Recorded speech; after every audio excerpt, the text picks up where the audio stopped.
So, obviously I got confirmation that you were pregnant, okay? You're in the restroom, you give birth, you wrap it into a towel. I just left and I drove around and I just put it to where I put it. Then, a 13-year-old tries to cover up a murder. An NFL star becomes embroiled in a criminal investigation, and 2 British tourists are found murdered. 911, where is your emergency? Hello, 911? Yes, we just found a baby in the trash behind what is this? Damn, I can't think straight. The Hobbs, what is it called? Hey, seriously, where are we at? The mall, Hobbs, Broadway. We're behind Hobbs Mall. Okay, I'm showing you. Baby, we had just found an infant child. Is it breathing? Yes, ma'am. Okay. The middle of the mall, behind the mall, the Hobbs Buffet. Okay. Is it clothed? Does the baby have any clothes on? Yes, it is making noise. Okay. Do you have a blanket? It is a boy, and he is still alive, I believe. He looks pretty good. Okay. Do you have a blanket or something you can wrap him in? Huh? Do you have a blanket or something you can wrap him in? Yes, ma'am. He was in a blanket. Okay. Can I have your name? Huh? Can I have your name, please? He looks like he's in good health, actually. Okay. Can I have your name? He still got his umbilical cord, she said. Okay. Can I get your name? Michael Green. A phone number? I don't, you'll have to wait the passengers moving, or the driver's moving his truck. But no, hold on one second. But we are behind the mall. You're behind the mall? Yeah, right here behind Hobbs Buffet. Okay. And that's the corner of... Yes, ma'am. Hobbs Buffet, Old First. Hobbs, New Mexico. Okay. Have you covered him in a blanket? He is in a blanket, yes, ma'am. Okay. Is he crying? He's whimpering. He was not crying, actually. Okay. Did you see anyone in the area? No, ma'am. Okay. Anyone else there with you? Hold on. I'll let you talk to the man that has on the phone. Hold on. Okay. Hello? Hello? Hello? Did you find the baby? Hello? Hello, can you hear me? Yes, a little bit. You tell you can hurry. The baby, we want a baby here. Let's do stuff. We're Yes. behind the store right here. The first cafeteria, we're in the back. Behind the first cafeteria? Yes, ma'am. Did you find the baby? Yes, ma'am. I was looking for some stuff in the dumpster, and we heard, we heard something. I didn't know it was a baby, so I thought it was a baby cat. And we dig in, and then we found the little baby. Okay, can you tell me how he's doing right now? I need to know about the baby. Okay, I see with my girl. He's in the truck. He's in the truck with your girlfriend? Yes. What kind of truck?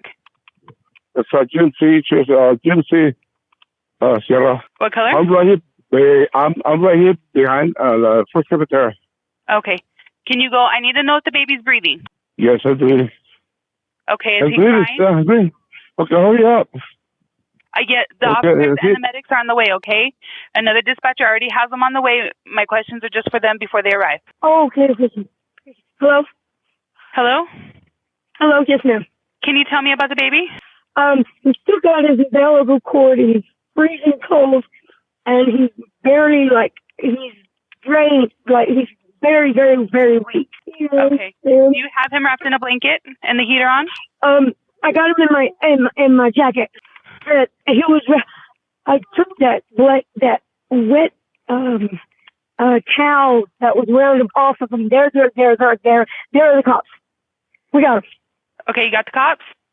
Yes, ma'am. And you said he was wrapped in a towel? Yeah. I'm gonna let you go so you can speak to the officer. Bye. Temperatures were below freezing when the teen mother dumped her newborn baby in the trash can on January 7th, 2022. 6 hours later, dumpster divers Michael Green, Hector Jasso, and April Nuttall found the infant and called 911. The responding officers said the little boy was wrapped in a bloodied, wet pink towel. By then, his temperature was so low, it didn't even register, but miraculously, the child survived. The 18-year-old mother, Alexis Nicole Avila, was arrested and charged with attempted murder and child endangerment. The teen reportedly gave birth at her parents' home and then panicked. Although the arrest warrant said no one else knew she was pregnant and Avila had told officers she, too, had no clue until just before giving birth. Witness claims later contradicted this. The teen had reportedly talked about her pregnancy. Avila's attorneys have now filed a motion to grant her permission to have supervised visits with her son, Saul. The baby lives with his teenage father, Stephen Astorga, who allegedly didn't know Avila was pregnant until after the incident. He believed she had a miscarriage. The 18-year-old mother pleaded not guilty, and her defense attorneys argued that she should not face felony child abuse charges because the baby survived. In contrast, the prosecution claimed that Avila's actions in harming her newborn were deliberate since she didn't seek out someone to help. He had blood all over him. And it looked like he had like grass or dirt or something in his hair. He had a little bruise right here on the top of his head. He wasn't moving around very much. Later, after the detention hearing, a judge put Avila under house arrest with an ankle monitor. She is also attending parenting classes, college to study psychology, and receiving counseling. In December 2022, following a series of pretrial hearings and conferences, the trial was moved to April 14, 2023. A teen told 911 that an intruder had shot his stepdad in the head, but all was not as it seemed.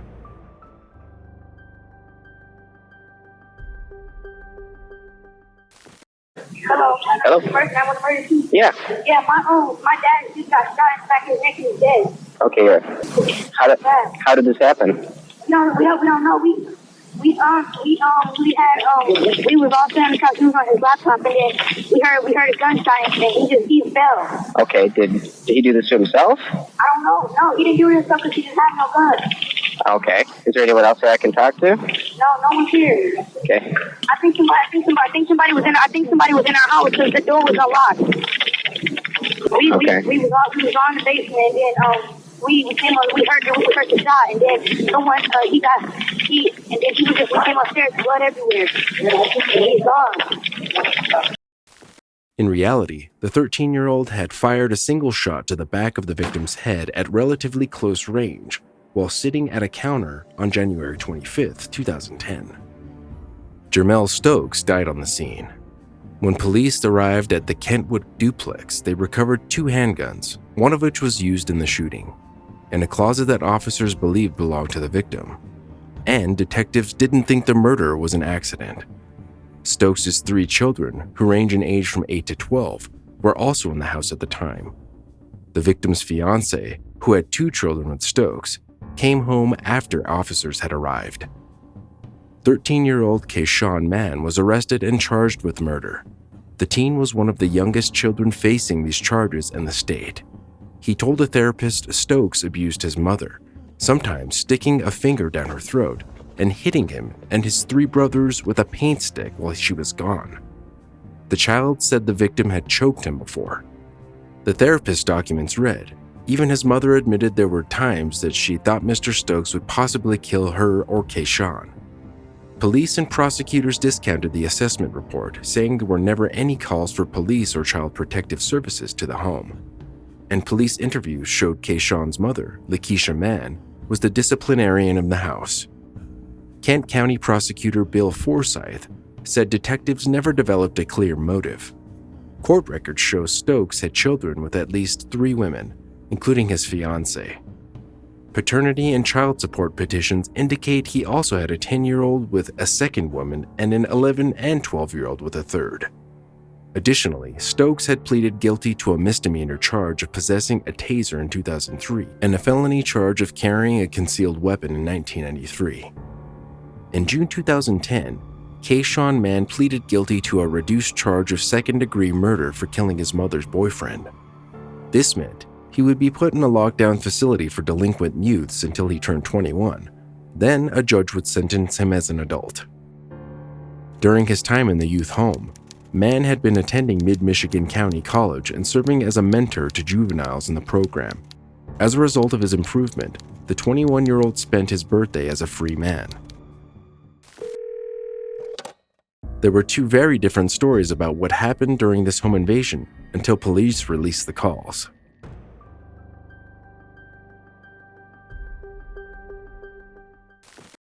What is this guy out this 911, what's the address of your emergency? Okay, it's 39. All right, and just repeat that address for me one more time, please. Thank you. I see that on my screen. What's the phone number you're calling me from, ma'am? Okay, I see that on my screen. Okay, tell me exactly what happened. Someone broke into my house, and with a gun, was looking for money and jewelry, and my son is missing. Okay. Is the person still in your house right now? No, they left. My son is missing. Okay, give me just a moment. I'm getting help going to you. Oh my God! I can never believe this happened. Oh, what happened? Are you at that location now? Yes. When did this happen? Just now. They just left. Okay. Were weapons involved or mentioned, ma'am? Yes, a gun. I got beat in the face, like me and my cousin, and I had. Oh my God. All right, I'm getting units right there. 44 home invasion, missing kids. How many suspects were involved, ma'am? One. Okay. Yes, I have to put on my clothes before it's one. All right. Where is the suspect now?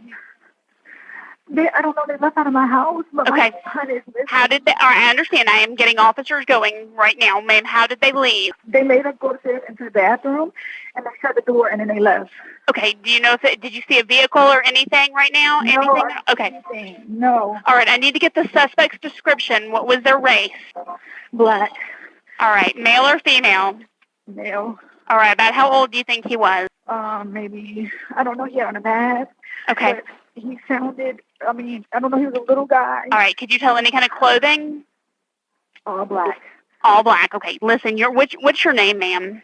Okay. What was taken? Okay, and there's a hanging out of my son's window. So I don't know if my son escaped or if that guy went out that way. Okay. What was taken out of the house? He took my jewelry off my bracelet. My diamond bracelet off my wrist. And he just kept asking for jewelry. I think it got something to do with my ex-boyfriend. Because all right. Does anyone? Okay, that's fine. Does anyone need medical attention? You said you were hit in the head. Do you need medical attention? I have. Okay. My face is demolished right now. Okay. All right. You're doing a great job. I've got a lot of people coming to help you right now. Okay. All right. Listen. Do not disturb anything at the scene. I need you. How old is your son? How long ago did they leave? They left like. All right, they left right when you called. Okay. Yeah. I need you to describe your son to me, okay? What's his race? He's black. Ma'am, the phone hung up. I'm calling back. Okay, I just need to know what my son is. All right, I understand that. So what is your, listen, what's your son's name? His name is. You said he's 16. What's he wearing? I have no idea. Oh my God. Okay. Listen, I've got help coming to you, okay? You're doing a great job, I promise. I'm going to stay on the line with you as long as I can. I'm also going to start some EMS to come check you out, okay? I think they were trying to avoid the cameras by going out the front. I think that was them that tied up the... Where is my son? What did they do? Okay, listen, I understand you're really upset. I need you to give me as much description. He's black. He's very, very handsome. He's like maybe 5'10". He's maybe like 135 pounds. Okay, about how tall is he? Oh, please get my son. Mom, please get my son. All right, listen, I'm giving all this information to all my officers that are coming. How tall is he? He's 5'10". Okay. Do you know if he would have any weapons? No, he wouldn't. Okay. Oh my God. Oh my God. Please, I gotta find my son. The guy is probably out like I don't know, he probably had a car waiting for him at the end of the street. Okay. I'm telling you, that guy is the one who I lost. He must have known the camera system. All right, so you said your son's window's open? Yeah, his window's open, and then there's a sheet tied up to like escape out. Okay. How? What story is that? It's 2 stories. It's 3 stories actually. So it's the 3rd floor? Yeah, it's the 2nd floor. The 2nd floor. Okay. Oh my God! Please, Lord Jesus. Please, Lord Jesus. Please, Lord Jesus. All right, I've got help coming to you, and we've got your son's description. What's your last name? All right, are y'all bleeding from anywhere? I'm bleeding everywhere. You're bleeding everywhere. What I need you to do is I want you to get a clean, dry cloth, okay? And I want you to apply direct pressure to your wound. Ma'am, I need the police. No, they're coming, ma'am. They're coming, I promise. Yeah. Okay? I'm just trying to help you with the bleeding. No, I don't care. I just need my son. Oh, my God. Oh, my God. Oh, my God, yo. How many people are in your home right now? Just 2. Oh, my God, Liz. What kind of vehicles should be at your house? My car's in the garage. No, they left, she said. Okay. Should there be any vehicles in your driveway or outside of it? No. Okay. Okay, ma'am. My officers are directing me to ask you to walk, if everybody can walk outside the house. Oh, my God. I'm trying to find something to put on. They want us to go outside.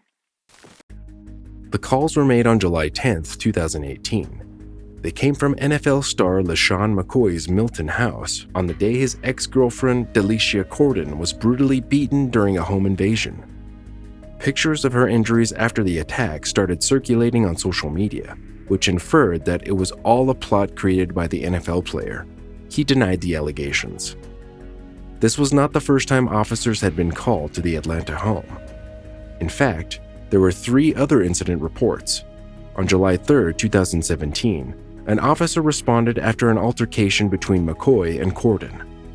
The NFL star was the only person present then and said the 2 were having problems and had broken up. McCoy claimed his ex-girlfriend had followed him to Las Vegas and accused him of cheating. She had been posting about their relationship issues on social media. The footballer had started an eviction process against Corden. No allegations of physical abuse were made. While police were still on the scene, the woman showed up and was taken into custody for an active warrant from the Atlanta Police Department. The next incident was surrounding Corden moving out. In April 2018, responding officers were told the couple had worked out their differences. The argument was allegedly because McCoy was moving furniture out of the house that Corden wanted to keep. They agreed to leave it in the home. Again, no charges were filed. The third incident report was the same argument. Items were being removed from the house.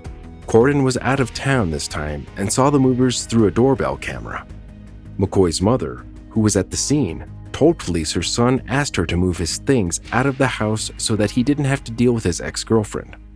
The movers put everything back inside the house. A month after the July call, Corden filed the lawsuit claiming McCoy abused his son and dog during their time together. The footballer denied all the allegations against him. The 2 settled an eviction lawsuit that allowed Corden access to the property she was staying in to retrieve some personal items. In September 2018, it was reported that LeSean McCoy was not expected to be charged or face punishment from the NFL for domestic violence allegations. Milton police didn't believe there was enough evidence to proceed with a formal charge. A 16-year-old boasted about 2 brutal murders, telling neighbors, "Those 2 bodies back there, I did that."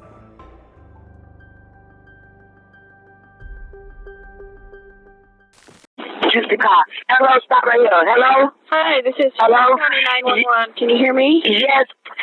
Yes, we just rolled through the old projects and we see a white dude laid, he's blood everywhere, he just laid out. Okay. I don't know if he's dead or not. Excuse me? Where at, please? And in the old projects, I don't know what it's called. Did you see it? I don't know what it's called, but it's right. It's right off of it's off of, I don't know. Okay, the old project. Okay, your phone keeps cutting out, so I may have to ask you to repeat some stuff, okay? And you saw him laying on the ground, ma'am? Disconnecting my... Hello? Yes, ma'am. I'm sorry, your phone's cutting out. Yeah, I just cannot take. I just say. Hello. Hi. Yes. Okay, you said he was a white male. No, this is yes, he's laying on the ground. I think he's dead, ma'am. I don't know. We just rode through there. Don't hang up, okay? Is he in the roadway or on the sidewalk? That Friday night, 2 British tourists went bar hopping in downtown Sarasota, Florida. That would be the last time they were seen alive. In the early hours of Saturday, April 16, 2011, university friends 25-year-old James Cooper and 24-year-old James Cazares' bodies were found. According to sources in the neighborhood, they had been lured into an ambush by masked gunmen. As the victims attempted to run away, they were shot multiple times. The killer then left them to die. Their bodies were found 50 feet apart, surrounded by at least 20 bullet cases from a semi-automatic handgun. Cash was found on both men. Sadly, by the time the ambulance arrived, it was too late. Cooper and Cazares were covered and taken away while police put yellow tape up. Speculation was rife that the Britons were in the area to buy drugs, but Sarasota police said there was no evidence of this. Instead, they believed the victims may have accepted the offer of a lift back to their upmarket resort 12 miles away, only to find themselves being set up for robbery. Soon after, police released CCTV stills from a bar showing Cooper and Cazares enjoying themselves just hours before. When 16-year-old Sean Tyson was arrested and charged with 2 counts of murder following the shootings, it came to light that this wasn't his first offense. In fact, the teen had been freed just hours before, despite charges of aggravated assault with a deadly weapon. Tyson had allegedly shot into a car during an armed robbery, but since it was his first offense, he was released while police investigated. James Cooper was a tennis coach who once played Andy Murray, and James Cazares was a town planner and leading amateur rugby player. The friends met while studying at Sheffield University in England. The pair had traveled to Florida the week before to celebrate Cooper's 25th birthday. They planned to stay with Cooper's parents, Stanley and Sandra, at their $2,000 a week rented condominium in Longboat Key, an island resort renowned for its pristine white sandy beaches, for 3 weeks. So why were they in the dangerous neighborhood that night? Not even James Cooper's girlfriend could answer that. 31-year-old Gina Cross lived in Florida and said, as a local, even she wouldn't go there. The couple had kept in constant contact since meeting 2 years before and spent the night together that Thursday.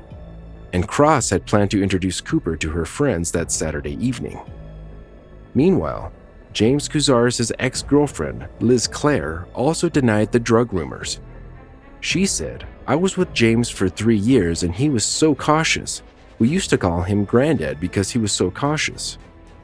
During the trial, Tyson's former friends gave damning testimony against him, telling the court that the suspect had asked him to dispose of the weapon and bullet casings.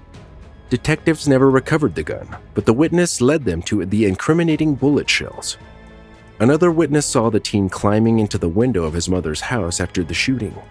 Tyson claimed he was sleeping during that time. However, telephone records proved he was making and receiving calls on his mobile. On day 4, the most compelling testimony came out. Witnesses said the teen boasted about the shooting, even though the tourists spent their final moments pleading for their lives. Tyson, who denied 2 counts of premeditated first-degree murder, declined to take the stand. Public defender Carolyn Schlemmer attacked the integrity of the witnesses and claimed their evidence was tainted because some were offered deals to avoid prosecution, and another was found new accommodation in exchange for testimony.